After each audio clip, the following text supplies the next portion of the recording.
Welcome to episode 694 of the Entertainment 2.0 podcast, brought to you by thedigitalmediazone.com.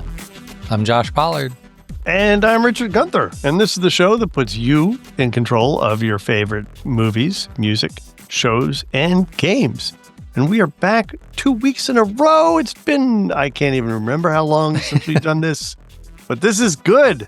And just like I said last week, we do this show every week on Tuesdays, and we always do it live. And both of those are absolutely true this week, right? Not at all. Not at all. But the Tuesday is my fault because I said, Josh, I'd really like to watch the election results for my state come in on Tuesday night. So could we reschedule? Yeah. So he never gets to give me any crap about me wanting to watch a sporting event. Never, ever again because of this one time. It's every single year. We vote every year, Richard. At least every single year. Like I'm the only one that enjoys watching the election results come in. I do love watching them for the bigger elections, but this is, I mean, except for in a few places, this wasn't that big of an election. It was for me in Virginia, and I had the 3-up going. It was awesome. Yeah. All right. Well, we've got a fun show for everybody. I don't know. Will it be fun? We'll see. But plenty of news for you. YouTube TV and Disney have been fighting in a major way. Richard will give us a firsthand experience with that. Google is breaking up with Movies Anywhere. That was a surprise out of nowhere. Our favorite new Bluetooth feature is coming to Windows. Doesn't seem like we talk about Windows all that often around here, but still relevant. The PlayStation Portal is now a lot more useful, and we've got a couple of early Black Friday deals to share on devices we love. So, but like we prefer to do, we're going to kick this show off with some listener feedback. And this was sent in to us from David in our email box, entertainment20 at thedigitalmediazone.com. First message is going to be a little bit familiar because this is from David, who we just heard from last week. David says, hello. This message is not intended to make Josh angry or incite him to break things. Ooh, that's a lead in, right? Is there any reason at this point to buy an Xbox over the PS5? Oh, he says the hardware is the same in a practical sense. And many consider the controller, I assume he means of the PS5, to be superior. The biggest reason, though, is that former Xbox exclusives, like Halo and Gears, are coming to PS5. Oh, maybe he meant the Xbox. No, he does. He does mean PS5. Yeah. He meant the PS5 controller was superior? I guess. Which I find shocking, but whatever. So, Sony, however, has been reluctant to return the favor. Some Sony exclusives have made it to the PC, but later this year, I don't expect Wolverine, for example, to be hitting the Xbox, and certainly not at launch. To be fair, what limited information we have gleaned about the upcoming Xbox seems to point to the device being a real game changer. No pun intended. Yeah, right. All right, Josh, are you angry or do you want to break things? I mean, I'm angry if he is trying to say that the PlayStation controller is better than the Xbox controller, because that is. I find that really hard to believe. Objectively false. Okay, so the question itself, I don't mean to be the guy who's like, well, I don't entirely agree with the premise. It's not that sort of situation. The question, I think, is a little bit weird because I think in the year 2025, if you're going to buy an Xbox or a PlayStation 5, you probably did it already, right? Like these machines have been out for 5 years now. And so I think the better question is like, when we get to the next generation, what device is going to make the most sense to buy? but I'm willing to entertain that. Okay, it's 2025. I'm just now getting into video games, or maybe my kid is. So what should I get them? That I think is a harder decision to make. But in either option, I think I might recommend the PlayStation at this point, which and that doesn't surprise me. Yeah, but it doesn't surprise me. But so let's talk about the pros, the pros and the cons here. Why might you want to buy the Xbox instead? Well, like I said, it's got a way better controller. It is so much more comfortable than the PlayStation controllers. I will not apologize for that ever. I mean, maybe unless you have much bigger hands. Like I feel like the PlayStation controller needs larger hands to be comfortable. I don't know. Yeah, maybe. Day one releases with Xbox Game Pass Ultimate. Yes, Game Pass Ultimate has gotten really expensive. It's $30 a month, but you do get day one releases of all of the major games, including Call of Duty, when they come out. And that is a pretty big deal. If you also are a PC gamer, Xbox Play Anywhere is pretty friggin' awesome to be able to buy a game once and be able to play it on Xbox and PC, and not only just be able to play it. Xbox Play Anywhere also means that it'll do cloud saves and so that you can play on one device and pick up exactly where you left off on the other device. It works really well. It's really nice if you care about also being able to play on a PC. Maybe you don't, in which case that's not a reason for you.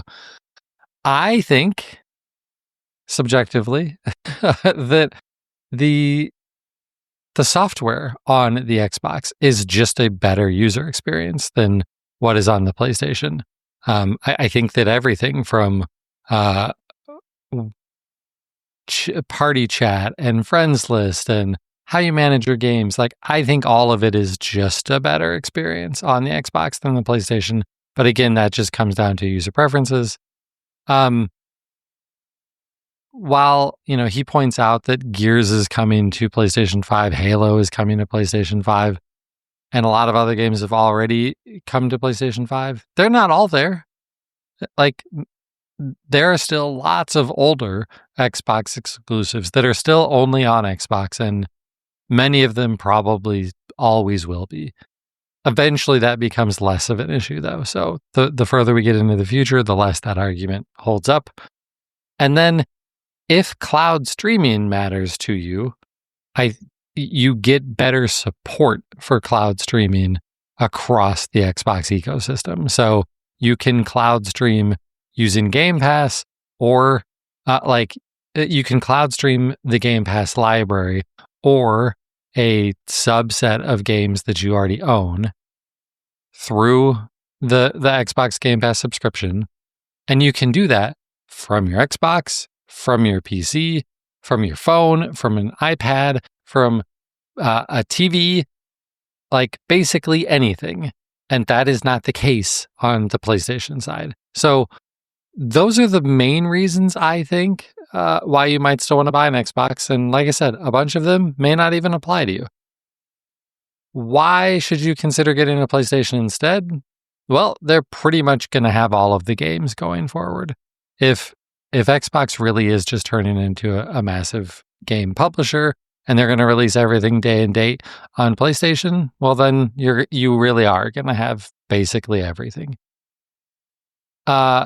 If the next Xbox is essentially a PC like the ROG Xbox Ally, the player experience is probably going to be better on the PlayStation, because I don't if the next console is a PC, it's still going to be a PC. And the reason that people like me enjoy an Xbox is I don't have to think about anything. I don't have to tweak anything. I press a button on my controller. It boots up. My games are ready. I don't have to worry about Windows updates. Most of the games update automatically on their own. I don't have to tweak things. It just works. And if I just want to play a friggin' game right now, most of the time I can. And that is far from true with a Windows PC. And I don't see that You're changing. speculating on what the experience would be like on a future Xbox. Yes, and yes, I I don't know am. that that's equating exactly to the way that you looked at the Xbox. Right. But I do think that this decision is more important for where we're going. And Yeah, even okay. if you're buying now,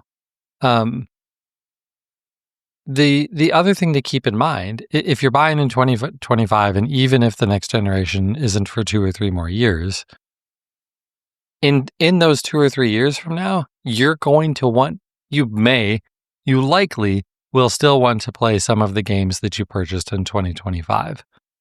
And so if you buy an Xbox now, and then the next console is a $1,500 PC, and you don't want to pay $1,500 for the next console, and you don't want somewhat of a PC experience out of it, well then, when you switch to PlayStation, you will also be giving up your game library.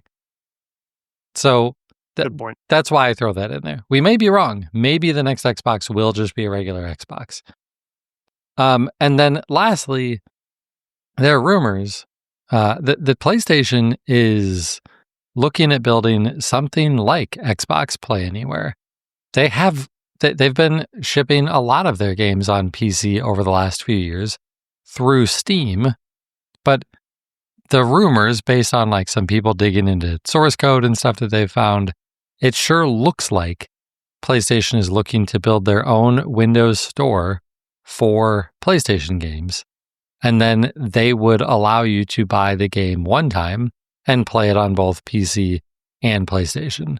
And so that advantage gets nullified from the Xbox Play Anywhere perspective. Do I think that it'll be as smooth and seamless as Xbox? Probably not, because I just don't think that PlayStation does anything quite as well as Microsoft does in like the software side of things. But yeah, that's how it falls. And so I do think probably buy a PlayStation. And for like the Xbox hardcore fans like me who have been, and they're bigger ones than me for sure, but I've been an Xbox guy since the 360, and I don't know, man. There's a pretty decent possibility that at the next generation, I'm going to be buying a PlayStation. And you said as much, I think, the last time that we talked about this, so that's not all that surprising. Nonetheless, David, good question, and we love these thought exercises. This is a good question for us. It lets us really dig in and help explain our perspectives on why we think something is better than another, or going to happen or not going to happen. So, right.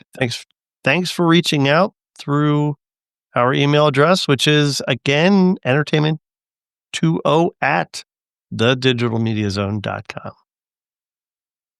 All right. Well, our first story in our video segment is regarding the loss of ABC channels on YouTube TV. And as you mentioned in the lead-in, Josh, I have firsthand experience with this because on Saturday, when I went to turn on the TV, I noticed there was no ABC. And I noticed that because my main networks are right at the top of my listing, and it wasn't there. And I had no idea what was going on. I missed the email message that might have come in from Google TV the night before, letting me know that they're doing the same thing that they were doing with NBC just a couple months ago, where actually I think it was a couple of weeks ago, where they're in negotiations and they haven't yet settled. And it's possible we may lose coverage. Well, with NBC, they came to an agreement, but with ABC, apparently they did not. So right now, it is November 5th as we record. And as of this moment, they still have not reached an agreement. I and others with YouTube TV still don't have any ABC channels. Now, what does that mean? ABC. Okay, well, how many ABC channels could there be? No, it's all the Disney network channels. So it's ESPN,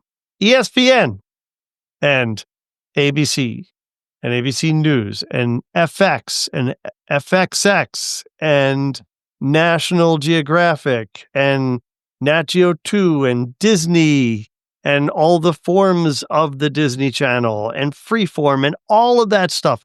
All of that is part of the ABC package. And so, of course, what ABC is trying to do is to guarantee access to all of their channels. And they feel they have lots of content that's worth something. So they're trying to get presumably more money for it. And YouTube is probably trying to do the same thing that they did with NBC, which is that if you're going to provide us with all this content, then we also want your FAST channels, and we're going to include them in our FAST offering. And that is my bet that they're trying to play with ABC, and ABC is playing hardball. We don't know that for sure, but that is what they did with NBC, and eventually they came to an agreement with them. So right now, what Google TV has told its customers is that if this goes on for an extended period of time, which they do not define in terms of days, they will provide a $20 rebate because of the loss of some of the content that we're paying for. Because we're paying, like, if I remember correctly, $88 a month for this content. And ABC has a lot of the content on there. So they plan that they will reimburse people. I also saw something on Thorat's channel that there might be a way of getting like a $10 discount even sooner. I'm not quite sure what that was about, but in all likelihood, there will be some sort of compensation for this outage. Now, Josh, I don't care about the ESPNs, any of them, none of them. What about the Ocho? But but if someone does, and they want to not miss their sports because, you know, we're in sports. We're always in sports season. Who am I kidding? But it's football season now, so it's really football season. Yeah, but it's really important because it's U.S. football. Ooh, exactly. So, what alternatives might they have if they're not going to get it from their ESPNs? Yeah. So there are a bunch of alternatives, but most of them cost a lot of money. Like you could try some of the trials. Like if you haven't signed up for things like Hulu with live TV, which is what Disney would like you to do, by the way, because they own that service. You could do a trial of one of those, or Fubo, which Disney also owns, or Sling or DirecTV or any of those. And you could get a trial and that might get you a few days of access. But who knows how long this dispute is going to last. At this point, I don't know what's going to return first, Disney to YouTube TV or our US Congress.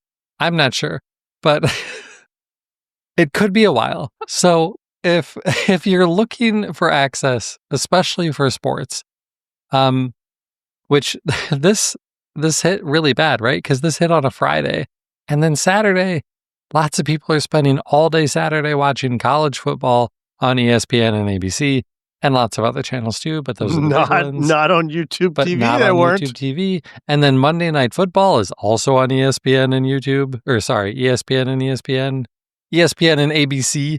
And so no one on YouTube TV was able to watch that either. So if this continues into the weekend, and you are really looking forward to some sports this weekend, your best bet, I think, is a story that we talked about back in August, which is Sling TV has a new offering called the Sling Day Pass.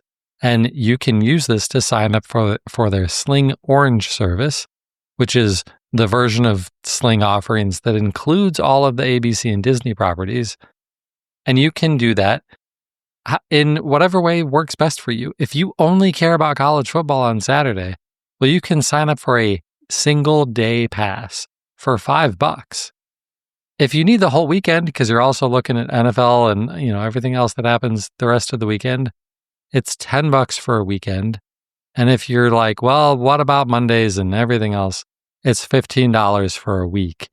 if you want to go that route also. Or, if you do just want to sign up for a full competing service, Sling still ends up being the cheapest. You could pay $46 for a month of that if you don't want to keep dealing with this every weekend. And to be clear, if you just want Orange, right? Right. So that $46 is only getting you half of what they offer, but it's the half that includes the sports you probably care about. Exactly. Yeah, Sling Orange doesn't include the Fox properties. But if you're doing this to supplement your existing YouTube TV, then just use YouTube TV for everything that Sling Orange doesn't have, and just use Sling Orange for the ABC and ESPN properties. I didn't even know that the short-term passes were still available because I thought they got sued for that. I thought that there was a potential stay to keep them from offering those, but I'm happy to hear that they're still available. They're still available on their website. Yeah, well, that's good. Yeah. That's good. Yeah. All right. Well, perhaps not coincidentally. Maybe. I think it's not coincidental at all. I agree. Google has apparently abruptly ended its support for Movies Anywhere, which is the service that allows you to access any of the digital movies that you've purchased through most of the studios, not all of them, but most of them. Paramount, Lionsgate still holdouts for some reason. Even though Amazon now owns Lionsgate, that's weird, right? That is weird. You'd think they would fix that problem. But in any event, Google no longer is providing access to these movies through their services. So that means not available through YouTube. And that's how you would have gotten to your Movies Anywhere stuff before in the Google environment.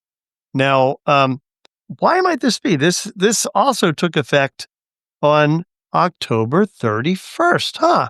Weird. At the same time that they had this breakup with Disney. And it turns out that the reason for this is not entirely known, but guess who owns Movies Anywhere? Anyone want to guess? Anyone? I'll give our listeners a hint. It used to be known as a different service. There was another word in front of Movies Anywhere previously. There was. It was, did it start with a D? It did start with a D and ended with an ISNY. Right. So Disney Movies Anywhere became Movies Anywhere, but it's still owned by Disney. So this looks a whole lot like a negotiating tactic. So, it means that if you were to buy a movie now from some other service or buy a movie on YouTube, that it would no longer appear on all the services, and it would only appear in the service where you purchased it, or it wouldn't get to YouTube and it wouldn't get out of YouTube to other services. And that kind of sucks because that's the beauty of buying digital movies now, is that they are in fact available anywhere. Right. So my bet, and I don't know if we're going to end up betting on the same side of the line. If we do, it's no fun. But my bet, Josh, is that this will resume once they have an agreement in place. What do you think? Probably. Like, as lame as it is to agree with you here, I think it probably does. But I don't know. I could also see them being kind of lazy about this because, like, who is expecting this, right? Like, how many people even really know about Movies Anywhere? Like, our listeners mostly know about it because we talk about it all the time. But I don't know. I wonder how popular the service is. And that's a good point. If YouTube might just be like, meh, we don't really want to do the work to make all of this work again. But if they were able to turn it off this easily, they can probably turn it back on just as I'm sure easily. they could. So I'm sure I think it'll come back. Yeah, I think it's going to come back. And I mean, just think about it, and please write to us. Let us know if you're thinking otherwise, but I have a hard time believing that YouTube is where people are going to buy their digital movies. I just have a really hard time believing that. So I feel like Google gets more out of this by providing access to content through their service than having content that people have purchased and having to make it available elsewhere. I think this is more beneficial to Google users than users of other ecosystems. It probably is. But even trying to find your movies inside of YouTube is not the easiest experience ever. Well, right. I agree. And in fact, frankly, it's a surprise to me. But it's a surprise to me the same way that if I want to go listen to audio music only, I'm going to go to YouTube, because that has never made sense to me. But whatever. Right. Everything is YouTube. Yep. Yes, it is. Including the show. We put the show on YouTube, and people should go to our channel and like and subscribe. And you should watch this episode on YouTube, because with the network problems we've had, I'm sure it's going to be lots of fun. Yeah, which is the real reason that we're not doing the show live. It's not just because it's not Tuesday night. Also, I'm having internet issues, so should be fun. Exactly. Should be fun to edit. This is the raw-ish version when you go to YouTube. Yeah. To see how we actually recorded this. All right, but we're not done talking about Google, Josh. Go. We're not. We're gonna transition into some deals to share.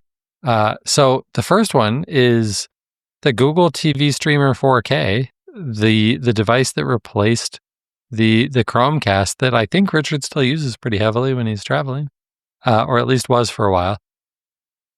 It is on sale for actually the lowest price we've ever seen it. It is down to $75 on Amazon. Yeah, like you don't have to like go to the Google store or any of that stuff. Like go to Amazon and get it for $75. Although if you're going to do that, if you could click the link from our show notes, that would help us out. It's still only $75 for you, but we'll get a little bit of a cut. So you should totally do that. Yes, you should totally do that. So Google TV Streamer 4K, I mean, it is the optimal, it's the best experience that you're going to get from a Google TV operating system, especially if you don't want to go and spend the biggest money on the NVIDIA Shield TV Pro. So there's that deal. And then another really good deal is we transition into our audio news. Again, keeping it in the Google family here. My favorite earbuds, the Google Pixel Buds Pro 2, are on sale down to $169. And those are regularly $230, I think. I have a hard time remembering because I didn't pay full price for mine either. And neither should you. You should click this link and go spend $169 for them on Amazon because they're fantastic earbuds. And you deserve a treat before Black Friday. And you can get it totally. Now. Yeah. These are what Edward has, actually. He likes them a lot. I bought him AirPods Pro for Christmas one year, and he made me return them. Wow. And then he ended up buying these about a year later. So really? Yeah. Did he not like the stems of the AirPods? I don't know what it was. I just, I do what I can. I tried. Yep. I thought it was a cool gift. I was apparently wrong. Yeah. I've never heard of somebody using Pixel Buds with an iPhone, but... Oh, yeah. It works fine. Yeah. I mean, I'm sure they do. It's just unusual. Yeah. And they look less ridiculous. That is true. That is definitely true. Yeah. Yep. Okay. Well, let's move in back to the regular news stories here, because we do have a news story for our audio segment here, and that is our favorite feature, or at least the feature that we've been the most excited about. Maybe I shouldn't even say we. It's the feature that I've been the most excited about. Yeah, I know. When you said "our" at the head of the show, I'm like, "Our? Is Richard, it our favorite?" You love Auracast. Whether you like it or not, you love Auracast. I must love it. So we're going to call it Auracast because that's actually what it's called. Microsoft, not so much. But in the latest Windows Insider preview of Windows 11, which means most people don't actually have this yet, but it means it will be coming to a version of Windows 11 in the future, Microsoft has added a feature that they're calling shared audio. And if you've heard me ramble on and on about Auracast in the past, that's what this is. And what that means is, if you are watching a movie on your laptop, like on an airplane, and you are traveling with a friend, and you have a laptop and 2 sets of earbuds that support Auracast, you can pair both sets of them to the Windows laptop and watch that video together, getting the audio through your own individual earbuds at the same time. That's what Auracast allows you to do. And I think this is exciting. It is very, very limited right now, though, because 1, you'd have to be in the Windows Insider Preview program, which most people aren't. 2, you'd have to have earbuds that support this, which unfortunately, that's still a fairly limited number of devices out there. And 2, this is the one that's going to catch up to most people, actually. There aren't very many Windows laptops that have the hardware to support this yet. Currently, it's like a few of the Surface laptops and a smattering of Windows laptops that are powered by Qualcomm processors. So there's not a ton of hardware support out there for this yet, but I think it's a good sign that I and by the transitive property, also Richard, are very excited about for all of you. Richard and all of his Windows PCs, as you know. Yeah. I don't think that's how the transitive property works, but I do think this is a good idea, right? We need to get this on more devices and from more content providers too, right? Like you gave some examples, but I think when we've talked about this in the past, in theory, Auracast could work well with all kinds of stuff. It could work well potentially with your own earbuds in, say, museums. It could work if you're watching a presentation or a service, or not just sharing something in 3-foot proximity with someone. Right. Exactly. So here's hoping that this continues to expand. I saw another use case that I hadn't thought of before. Those like gigantic, they call them party speakers, gigantic party Bluetooth speakers that some of these companies make that are like, 3-foot tall giant Bluetooth speakers. Oh my God. And they all have lights in them. And they all have annoying lights and all of that stuff. Some of them now are starting to include support for Auracast, and they're using it so that you can have a bunch of these all paired together so that you can, I don't know, annoy the entire neighborhood with whatever music you're blasting out of these things, I guess.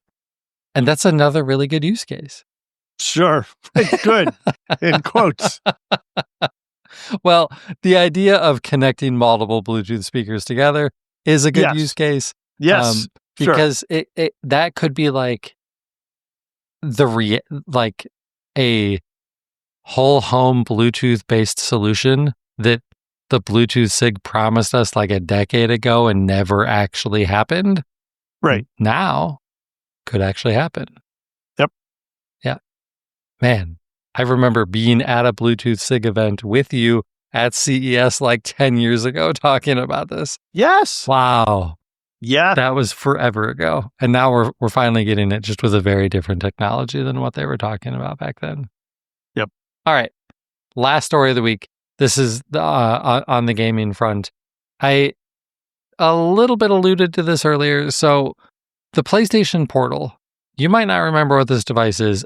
I don't think it's an incredibly popular device, but it is a handheld PlayStation, but it is strictly a streaming device. So it is a screen with, it's like they cut the DualSense controller in half and glued each side of it to the side of a screen, sort of like Steam Deck and the Nintendo Switch and all of that. But instead of playing games locally, it only can stream games. When it first launched, which was 2 years ago, which blows my mind. I thought this thing was only about a year old. When it first launched, the only thing you could do with the PlayStation Portal was stream games from your PlayStation running on your home network with you. Now, since then, over the last 2 years, they've expanded the capabilities, including being able to stream your PlayStation remotely. And then last year, they added a beta that allowed you to stream some of the stream games from the PlayStation Plus library. Now, starting today, you can use the PlayStation Portal to not only stream games in the PlayStation Plus subscription library, but also lots of games that you own. Is it every single game that you've owned and purchased from the PlayStation Store? Maybe not, but it is a very large library of games. So you could, theoretically, not own a PlayStation at all, buy a PlayStation Portal, which is $200, subscribe to PlayStation Plus Premium, which is a mouthful, and then buy games from the PlayStation Store and stream them and never own a PlayStation. Now, it does require that you always be connected to the internet when you're playing this, but it's a nice use case for those who have a good, solid, reliable internet connection. But again, just like in that Xbox ecosystem, you do have to have the PlayStation Plus subscription, and it needs to be that top tier subscription, which is PlayStation Plus Premium. I hate the name of the PlayStation Plus. Yeah, it's really awful. It's so hard. Really awful. And that's $18 a month. So it's a lot less than Xbox Live Gold or Xbox Game Pass Gold. Oh my gosh. Xbox Game Pass Ultimate is $30 a month. So yeah, this makes this device, I think, a whole lot more interesting, right? It adds a lot more value to the device. But keep in mind, as you were just saying last week, some games just aren't going to be as good when you're running them off the cloud. Exactly. Streaming these games, particularly the games that are really intricate with lots and lots of movement, they're probably not going to be as good an experience if you're streaming them. Right. The example that I always use is you're probably not going to want to play Call of Duty multiplayer over a streaming connection. So, yeah. But it's a nice offering for a lot of other games. So, with that, that's it for our news this week. So let's jump into what's been going on in our entertainment centers. All right. So a bunch of the same stuff. I've been continuing to watch and keep up with The Amazing Race. The morning show has a new episode out this week. I haven't watched that yet, but otherwise I'm up to date. We've been watching episodes of The Voice. We just finished the blind auditions, and now we'll go into the next phase. I forget the name of that, but I'm looking forward to those. Continuing to watch the series H+. I think I'm 30 some episodes in of the 60 that I mentioned, each one of them being just about somewhere between 3 and 6 minutes long. Really intriguing story. I'm enjoying it, and kind of bummed to know that I'm halfway through, because I feel like they could have made a long series out of this potentially. Watched the latest episode of South Park, which was very entertaining. If you're of my particular political leanings, probably not so much if you're not, but I think you've probably figured that out by now if you're a South Park viewer. Watched the latest episodes of season 5 of Ghost, just started up again. This season, for some reason, is only 10 episodes long. Last season was 22, so I don't know why it's such a small buy. That seems really odd. It'll be interesting if maybe like in the past, when sometimes they would only buy a half season of 13 episodes and then double up later after they see how it goes through the season. But I'm sure hoping that they have more than 10 this season, because this is a fun show. I always enjoy it. Similarly, Abbott Elementary, which we talked about before, and I'm continuing to watch through that. I'm not caught up yet, but it too is only 10 episodes long this season after a 22 episode season last season.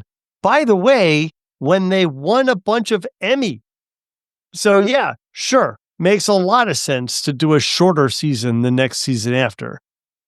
It's so weird that they even referenced the fact that it was a shorter season in one of the episodes.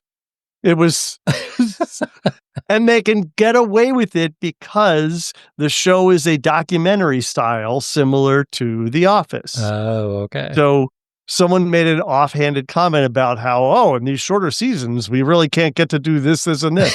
So kind of funny. I like that they got that little dig in. The writers got that dig in, I'm sure. So I finished season 2 of Severance, which I'm very happy about. Wow. Mm-hmm. Wow. That last episode was just unlike anything that they've done before. There was so much. It was so good. They went in so many different places. They answered a lot of questions. They did. They opened some more, but I feel like it was very satisfying in terms of feeling like we finally understood most of what was going on in this season. And Josh, now I remember back when you said, there was this episode I watched and I really hated it. And I almost never want to watch Severance again because it was so bad. What episode? I don't know if I quite said that. So you've watched the season and you can't guess which episode I thought was a complete waste of time? I think it was one of the outliers. There's one story where they follow Gemma and what she's been through on the inside. Yeah, it's not that one. And then there's another one where they follow Ms. whatever her name is. Right, the neighbor lady. The mean woman who worked inside and also was Mark's neighbor. Yes, it's that one. That I hated that episode.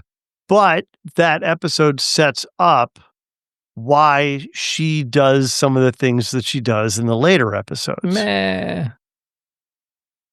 I had no problem with it. I had no problem with it whatsoever. And I don't mind these occasional divergent off the main storyline episodes, which so many shows of this ilk, these artsy shows, tend to do. So it didn't bother me. I thought I actually found it interesting and provided some insight to her. It helped you understand why she is kind of the way she is. But didn't you really only get that in like the last 5 minutes of that episode? Okay, so it could have been shorter. Right. I feel like most of the Severance episodes could be shorter, but that's a whole different issue. Yeah.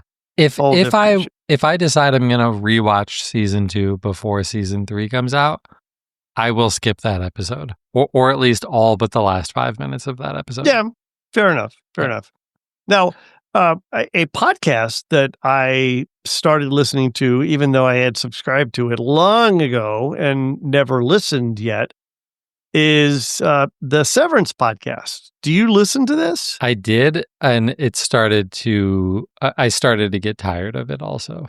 Okay, so they have gone in all kinds of directions over the last couple months. Yeah, and I haven't listened to any of those because I was like, okay, I don't need this. Like the only thing I cared about from this podcast was deep dive into the episode. Exactly.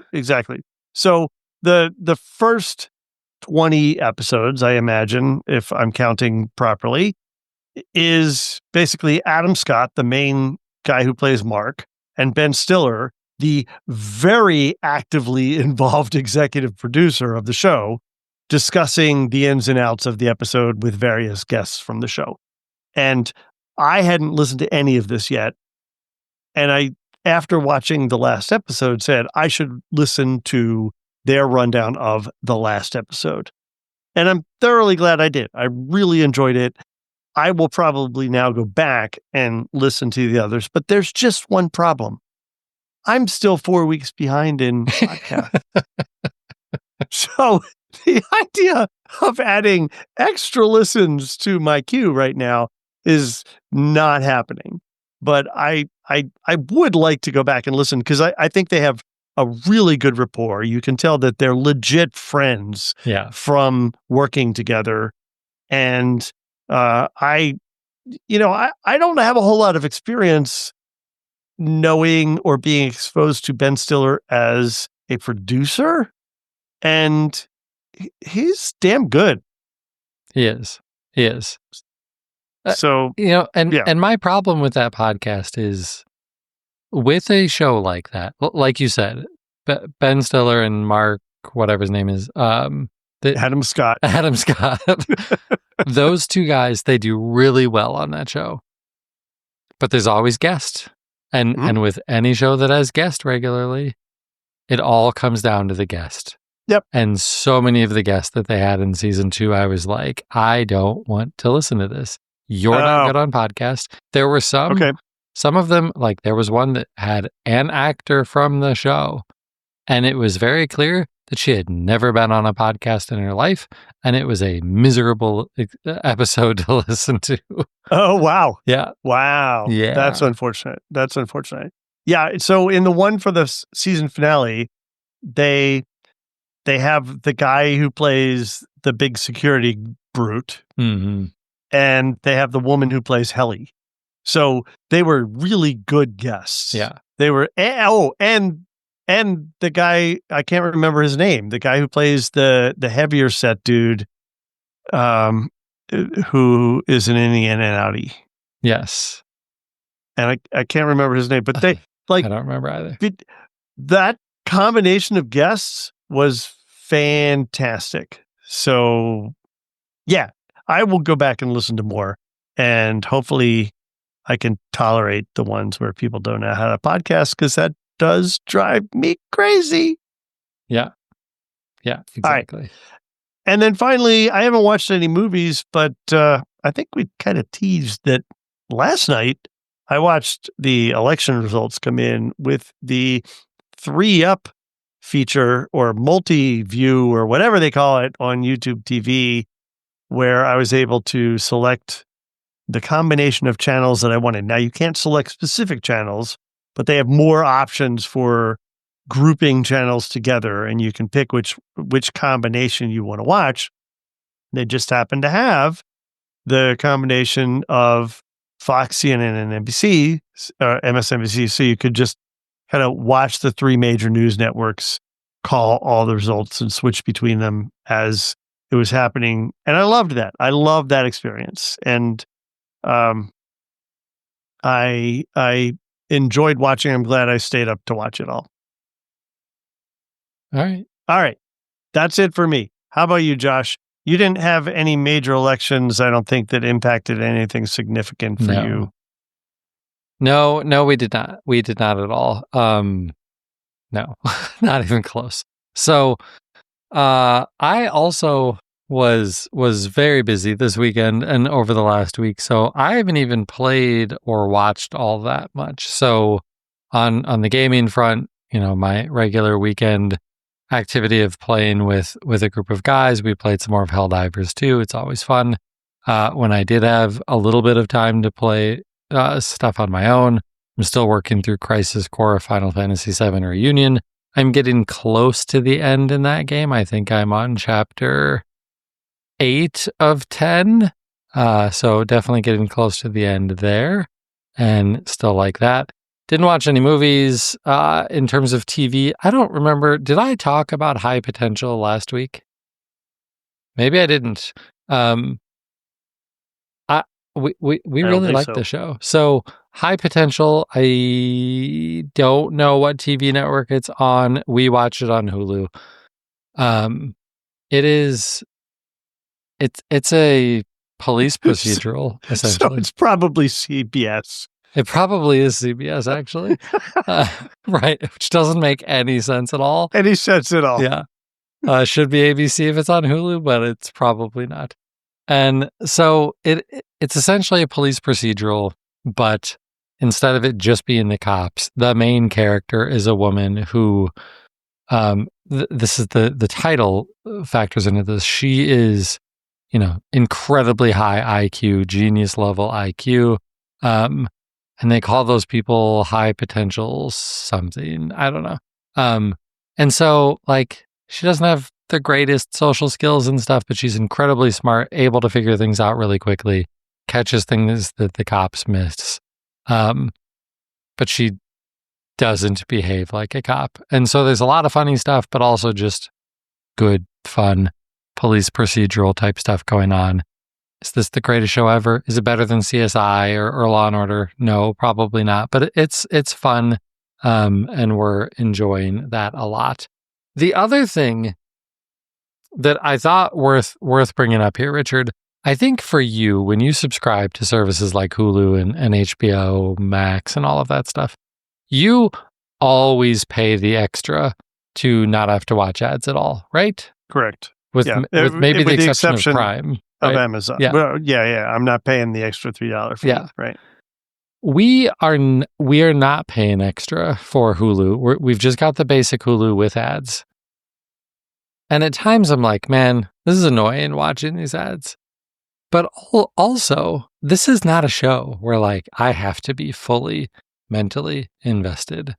And the ads give me a break to look at my phone and to catch up on things on my phone that maybe I'm already feeling a little bit stressed out about, being behind on email and news feeds to prep for the show and all of that sort of stuff that I can do in the 90-second commercial breaks that happen throughout these episodes. And I feel like a dirtbag for even saying that I like that experience, because it feels like I'm just feeding into our attention deficit culture that we've been building, that now we can't even watch a 40-minute show anymore without feeling the need to pick up our phone. But it sure is convenient, and I'm kind of liking it. Yeah. Richard's like, I don't want to tell you that you're a terrible person, but you're a terrible person. No, it's not. What's funny is just this last week, one of the episodes of Ghosts that we watched was 19 minutes long. Wow. 19 minutes for a half-hour slot. That's 11 minutes of commercials. Right. More than a third of commercial time, and then 19 minutes of show. That's bonkers. Absolutely bonkers. That is, in fact, CBS. So it turns out that High Potential is on ABC. So I'd have to watch it on Hulu because I won't be able to watch it live on YouTube TV right now. No, you won't. All right. I might have watched some football, although I definitely didn't get a chance to watch the Lions game. And then for books... You're not going to bring up the Ohio game. I really appreciate you not doing that. Thank you. No. I mean, I freaking hate Ohio State, so I wish that Penn State would have won that also. Penn State is such a dumpster fire right now, though. I'm sorry, Richard. Yeah, totally. Yeah. Books. I don't know if I mentioned this last week. I've been rereading iRobot. It is the book club book that we are doing for my work book club. It's so good. It's like, this feels like one of those books that you could just say, I'm going to read this book once a year. Yeah. Especially in maybe you should, in our modern world of AI now. And to think about the fact that Isaac Asimov wrote this 70 years ago and had so much of this stuff already thought through. It's really impressive. It's a really good book. It's not super long either. The audiobook is under 9 hours. So it's not like you're signing up for Dune or The Stand or something like that with iRobot. So, all right. Well, that is what's going on in my entertainment center. If you would like to get a hold of us, we're all over the place. And all of our contact information, because there's a bunch of it, is over at our website, www.thedigitalmediazone.com. where you can find the show notes for everything that we talked about, including those links to those awesome Black Friday deals that you can get now. Click on those and support the show without spending an extra dime of your own money. If you want to find us on socials, I'm Josh Pollard on Twitter and Blue Sky, and the website is DigiMediaZone on Twitter. Richard is Richard Gunther on Mastodon and at richardgunther.com on Blue Sky. I've seen Richard a little bit more on Blue Sky lately, which has been nice to see you over there, my friend. Yep. Yeah. And then, when we do the show live, it's typically Tuesday nights around 8:30 p.m. Eastern, and we typically will post about it on social media beforehand to give you some heads up. You can, if you miss it though, you don't have to miss out on the video experience because we normally throw these videos over on our YouTube page also. So head on over there, like and subscribe to the show there, because that's going to do it for episode 694. He's Richard Gunther, and I'm Josh Pollard. Thanks for listening to Entertainment 2.0. Adios. Goodbye. When you said YouTube connection, all I could think of was Rainbow Connection with the Kermit voice. Yeah, where did YouTube connection come from? I don't know. That made no sense. I don't know. That was fun, though. Help me.